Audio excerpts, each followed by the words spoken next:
And thank you very much for joining the monthly licensing webinar with Ultima Business Solutions.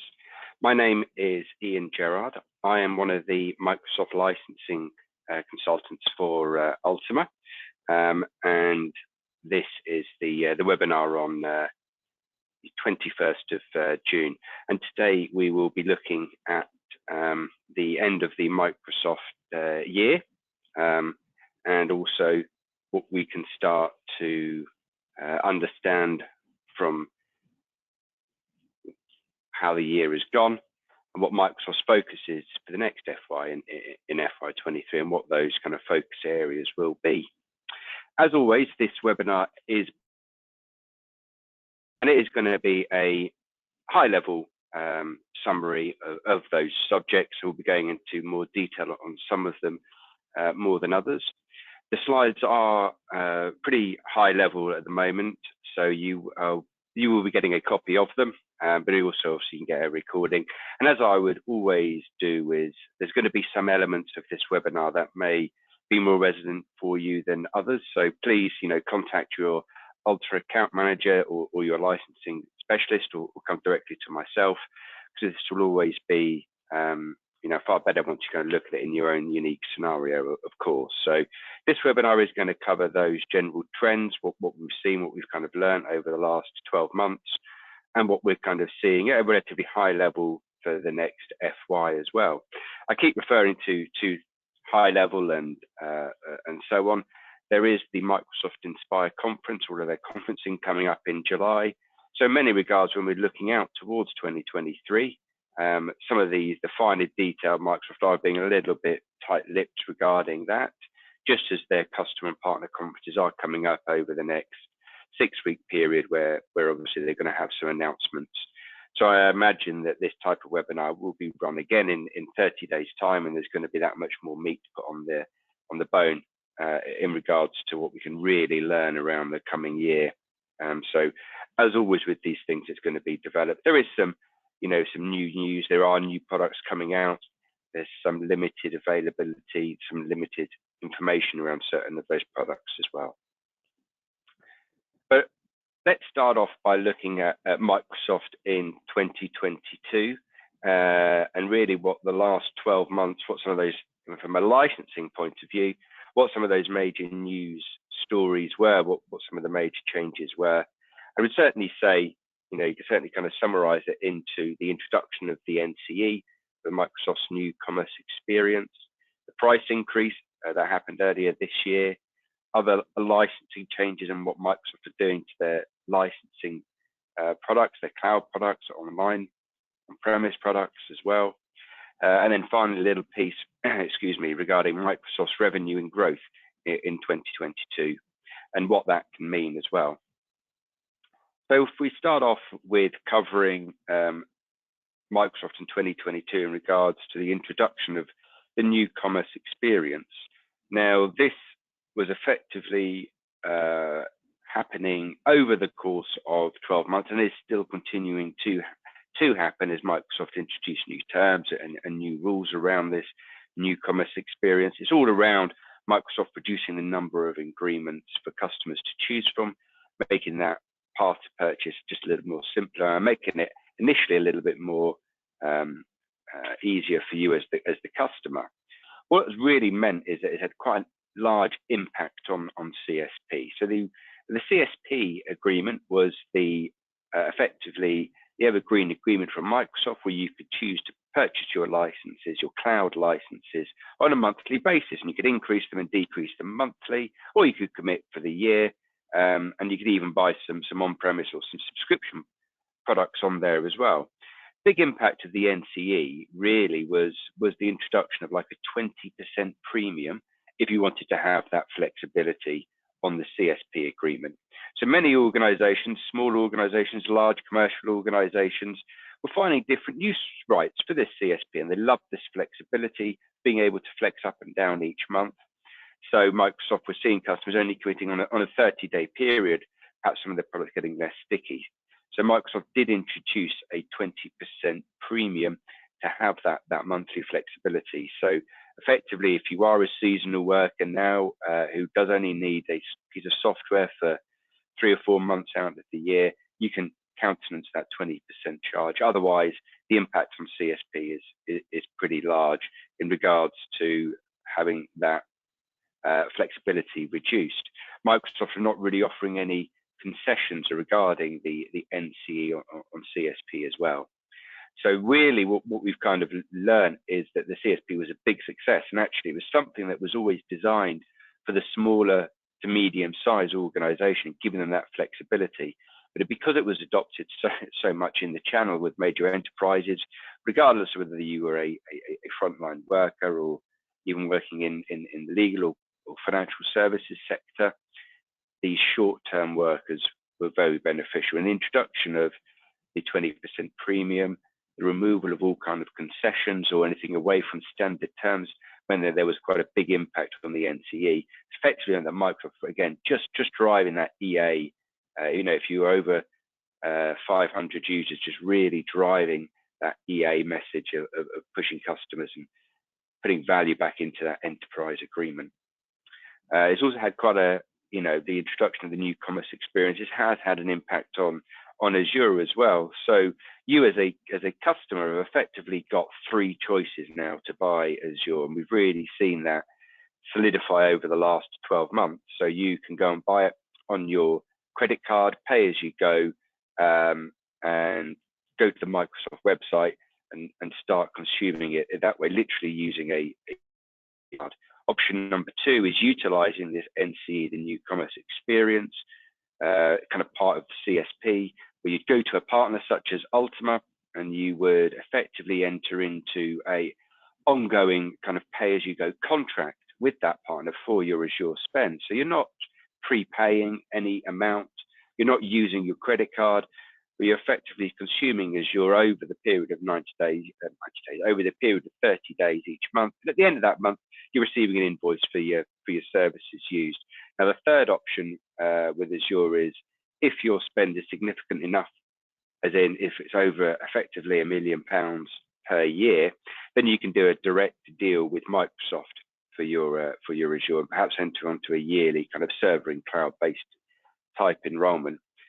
But actually, if you were coming from an enterprise agreement and you were consuming Azure, and then you weren't at that part, the impact here, which we've seen in 2022, what I'm talking about the Azure piece is that say you had an enterprise agreement or a server and cloud enrollment, and you were consuming Azure through that, so you were getting overage bills, maybe you were even prepaying at the start of the year, and effectively you've come around to renewal, and there is now no option for you, because let's say you're not committing to over £1 million a year within Azure, so therefore you can't effectively continue on this direct Microsoft agreement because you don't hit their levels. So that would mean, okay, well, do I want to pay on a credit card on the website? No, that certainly you're not going to receive the price points there, and that means you're going to be looking at Azure on a CSP agreement utilizing the NCE. But actually that involves a migration. It's not as easy as simply flicking a switch and moving across from the Azure Direct Enterprise portal to the CSP portal. And obviously partners like Ultima and Microsoft as well in regards to the funding, the fact that we're a Azure expert partner. Yeah, of course we can do this work and do the relevant PS around making that migration as seamless as possible, but sometimes it is not that straightforward. So what we have really seen is many customers go into extended terms on their enterprise agreement or on their server and cloud enrollment, which effectively means you're still getting that invoice from Microsoft at the end of the month, and you're paying Microsoft directly. It's an overage invoice, and this is on the give or take the same price point that you've been having or would have had throughout that previous 36-month term. And Microsoft had already said customers can go onto this grace period on their enterprise agreements as we look to make that transition, that migration to CSP that much easier, that much more automated, that much more straightforward. They said there's going to be a maximum probably of around 12 months customers will stay on these extended kind of terms with Azure on the enterprise agreements and server and cloud enrollments. But in actual fact, I've got customers who've been on these terms in excess of 12 months. Microsoft were going to introduce a 3% admin charge if you haven't moved away from this after 12 months. But we've not seen that. What we can say is that that's certainly something that Microsoft have given themselves a caveat to introduce when they want to hit that button, presumably when that migration path is a little easier. Like I say, Ultima are really experienced, would love to help you with this, but it's simply the nature of the beast that some of the migrations are more complex and complicated than others, and maybe not the highest priority when there's this alternate method or option available. Sorry to really labour that point, but yeah, the Azure is still a real key area for Microsoft. And when we're talking about legacy as well, there is an impact, because if it was possible for you to actually secure your pricing, securing your monthly flexibility on the CSP kind of prior to the 1st of March, so you've stayed on this legacy option. So actually, as a customer, you can still flex up and down each month for the only for the existing products that you've got on there. You're still on the legacy model, but all of that will end in March 2023. So again, we're just kind of helping customers with that transition if there's going to be a big cost impact, or whether there's value in keeping that flexibility. So any kind of new products now, you're effectively signing up for the year, but you will have some, and the vast majority, we do still have a lot of customers still on legacy, locking in the kind of the price point and the flexibility before the changes happen on the 1st of March. But that does mean we're going to be seeing those customers needing to address that for the change in March 2023. And like I say, the introduction of the NCE is separate. There was the price increase on the 1st of March 2022, which has obviously influenced quite a lot of behavior in regards to customers trying to secure that price point before those price increases. The kind of, right from kind of the business suites for your users under 300, right up through the E3 suites up to, even Office 365 E5, that one in particular having an 8.5% increase. And I put 20%, but I think some of the top ones, EMS, was hitting 25% price increase. So what does this mean? It does mean that we're not expecting another price increase. Microsoft would argue, Microsoft argued that this was their first price increase on this particular product set, on these cloud products for 10 years. Obviously, there's been some currency fluctuation and some other market influences that you would strongly argue are price increases, but Microsoft say this is the first product price increase for 10 years. And after this decade of innovation, fact is that some of these suites, to be fair, the M365 E3 suite 10 years ago consisted of about 7 products. And now when you look at it, it's got over 24 applications, including some of the Power Platform and Power BI and Viva, some of these new products. So there is a lot more value there. So, but anyway, contending with those price increases had really impacted 2022. And again, similarly, did influence how Microsoft approached renewals and then discounting. But I'll come on to that in a little bit. With regards to licensing changes, we've seen constant licensing changes. Microsoft like to keep things difficult. Trying to think of another word there, but they like to change the way that they license some products, so customers get full value out of them, or perhaps they're just rebranding or approaching different ways of doing it. One of the major changes we saw, one of the major things we saw them doing in 2022 was the introduction of mini suites. So rather than buying potentially the full E5, you just potentially highlight the security products within an E5, and you can buy that as a mini suite. Maybe it's just the information protection and governance elements, or the e-discovery elements. So you could buy these kind of mini suites, all with a view to more and more customers purchasing the full E5 by making those steps to E5 that much more attainable, kind of taking these small steps as you start to adopt some of those products. And then over time, when you look back and think, well, I've got my E3 suite and this mini suite, now suddenly when you're at renewal, when you're at your anniversary, that wider E5 suite could look potentially more attractive to you.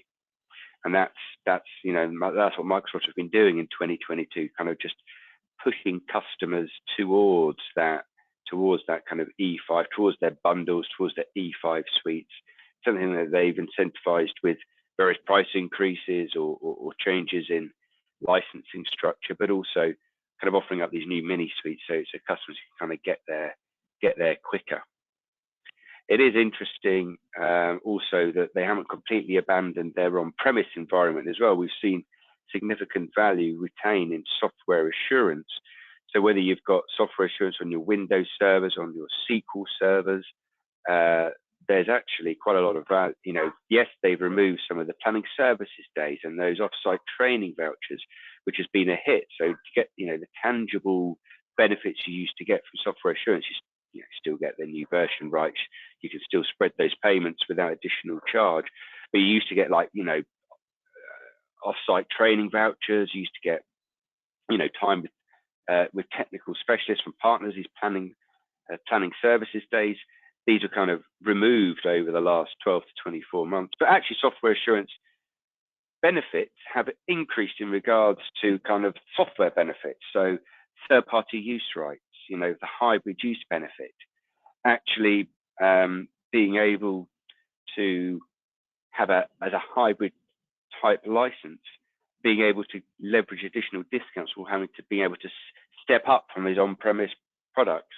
So Microsoft have kind of recognized the fact that they've removed some of the monetary value from software assurance, you know, the real tangible monetary value, and they've put in a lot more of these software assurance software benefits like the hybrid use rights and third-party use rights across Azure or AWS. So they're really still not entirely abandoning their on-premise environment, still want to see software assurance. When it comes to revenue and growth, it is important to, well, looking at kind of Microsoft's figures, Microsoft's revenue, Microsoft's growth, and what that's kind of told us in 2022, and, you know, kind of leads into FY 2023 as well. Whereas generally, Microsoft have seen overall, you know, as always, overall revenue growth. They're tracking at about 18%, close to the 50 billion mark. Key kind of messages coming out that we're hearing in regards to Microsoft Cloud sales, of course, are up 32%. We've seen significant impact. Microsoft, you know, Ultimate as well, I suppose, you know, Ultimate and Microsoft have seen that growth around in the small to medium businesses, but also crucially within frontline workers. So actually those who might not traditionally consume too much IT, now actually having these new licensing suites available to them as frontline workers, whether that's in the services industry, in the retail industry, in manufacturing. You've seen some interesting points regarding what products have grown as well. The Power Platform growth up 72%, and Azure, again, always coming back to Azure, a real key strategic product for Microsoft. And yeah, of course, look, it's great from Microsoft's point of view that Azure revenue is up 46%. But actually, if you look at those figures from last year, it was up over 50%. So actually, the rate of growth is slowing. So it is something that Microsoft are still continuing to push, because that rate of growth is still happening, but is also slowing down a little. Another key area is that actually bundle coverage is still under 50%. And what I mean by that is that customers are still not necessarily, you know, only half of the customers are actually kind of investing in the Microsoft 365 suite, or potentially that full Office 365 suite. Customers are still buying those base products. So there is still within Microsoft a push to get customers onto M365 E3 or M365 E5.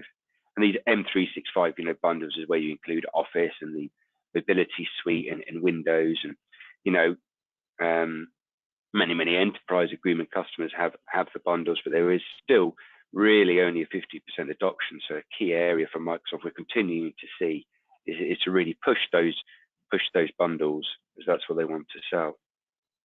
And this is all obviously lent into the end of this FY in June, end of the year, June, the end of Microsoft's financial year in 2022. and it's had everything that we've kind of learned throughout the year has had an impact on the discounts.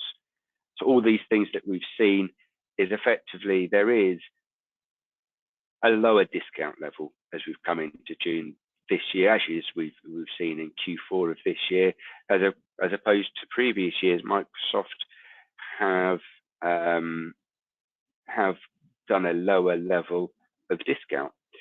Again, this is partly because some customers were securing a price before the price increase in March.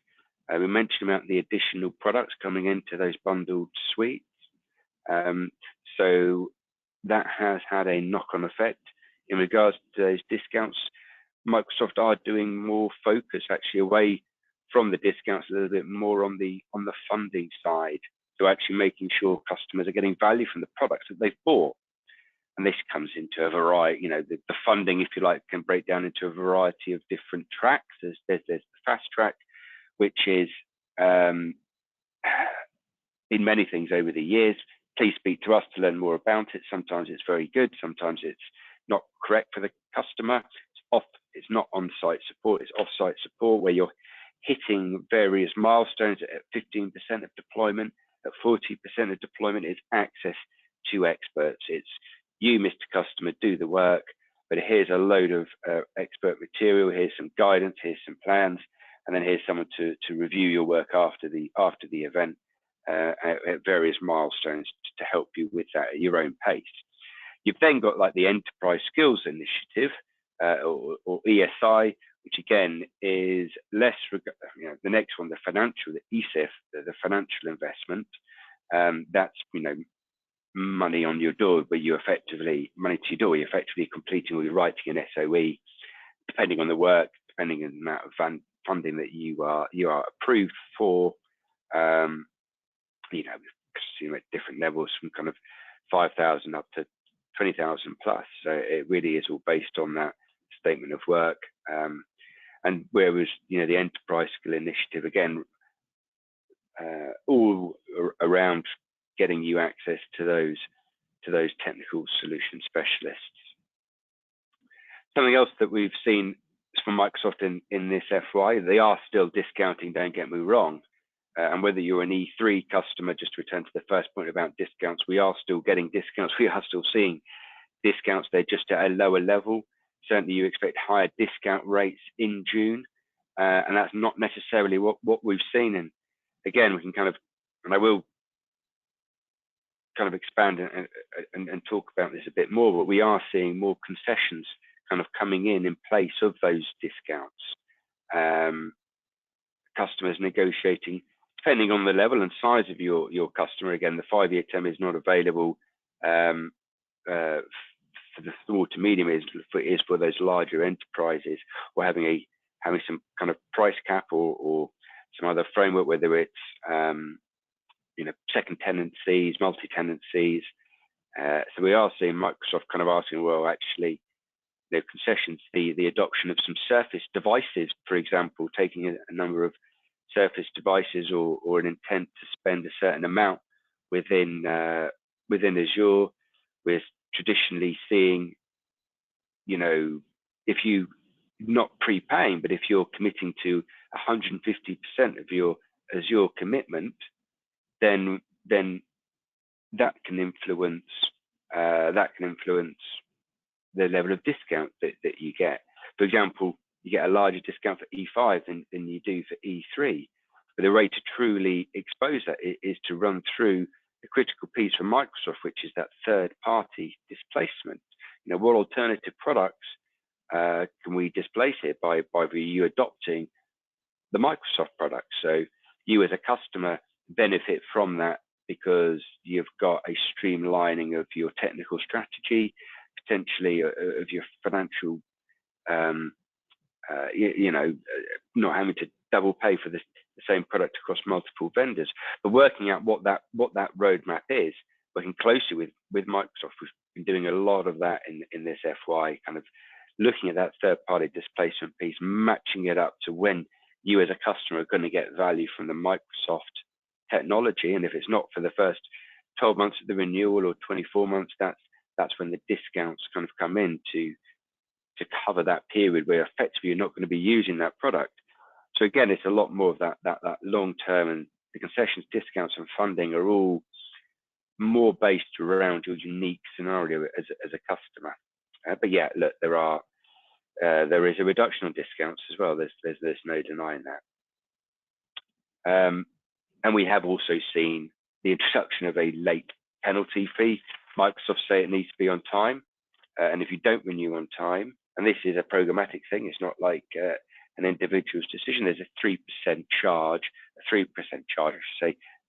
3% gets taken off your discount, off your renewal deal, if you're not renewing on time without a prior exception or concession to do so. So that's something which, again, Microsoft are driving. Here's a discount; it's a lower rate. If you don't take it, actually, that you will start reducing that discount from you. So it's certainly just another re-emphasis that the earlier you look at your renewals, the earlier you're aware around any price changes or licensing or agreement changes, the better, really. So there's many focus areas as we kind of come into Microsoft's next financial year. We can kind of understand where Microsoft are coming from in regards to some of the areas that they're incentivizing and focusing on. But what does that mean for the next FY? And I've broken this into two areas. And I'm actually a little bit behind. I'm really getting diverted here. So I will speed through these next few slides. But the focus areas, I do think it's important to look at them and firstly to focus. I don't think this is any huge massive insight here, but it is worth in regards to licensing.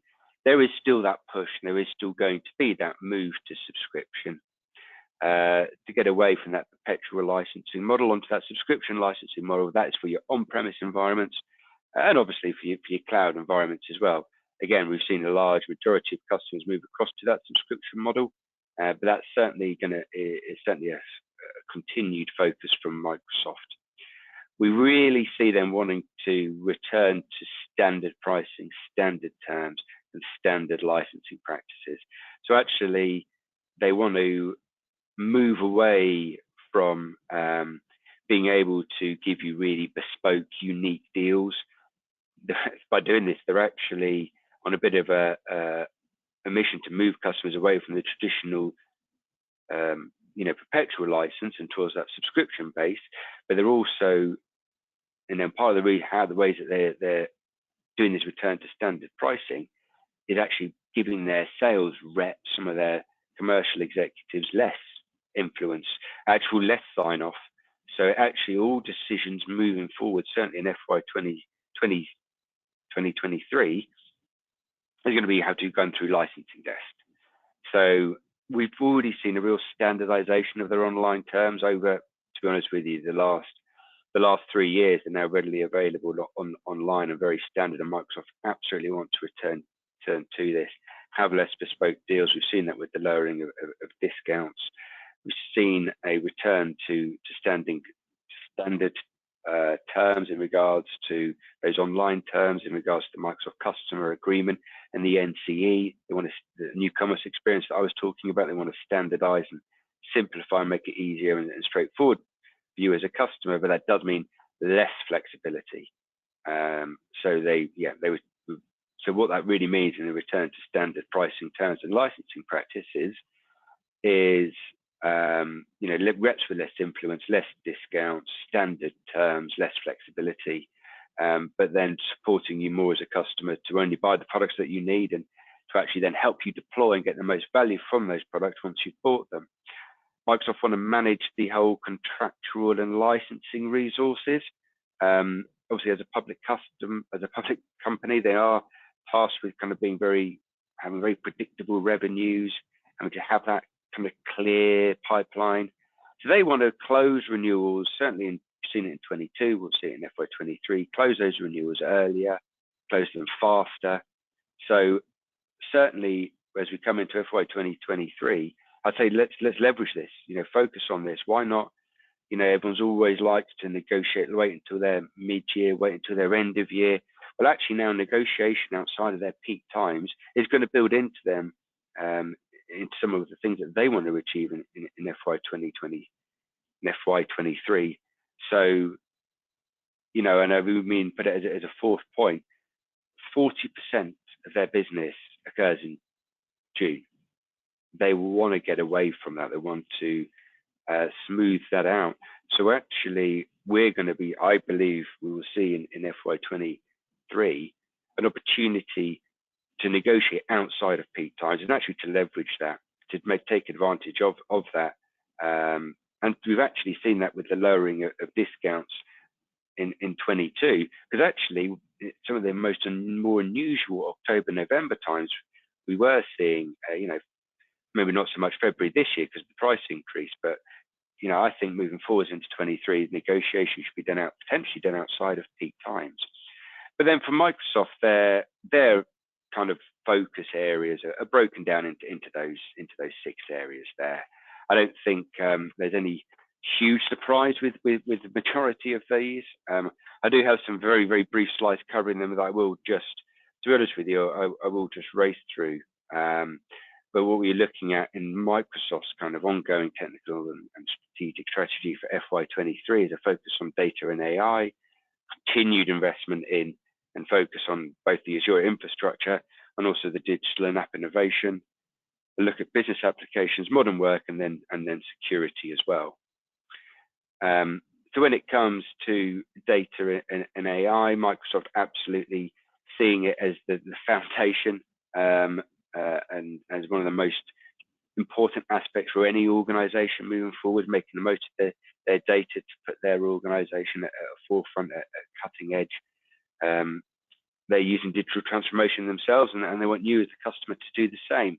There's new product releases coming up. Azure Synapse, which is this end-to-end migration software. So whether you're coming from legacy, from Hadoop, Teradata, all these other places, is to automate that process. We already mentioned that in regards to some of the pieces they're doing themselves regarding Azure.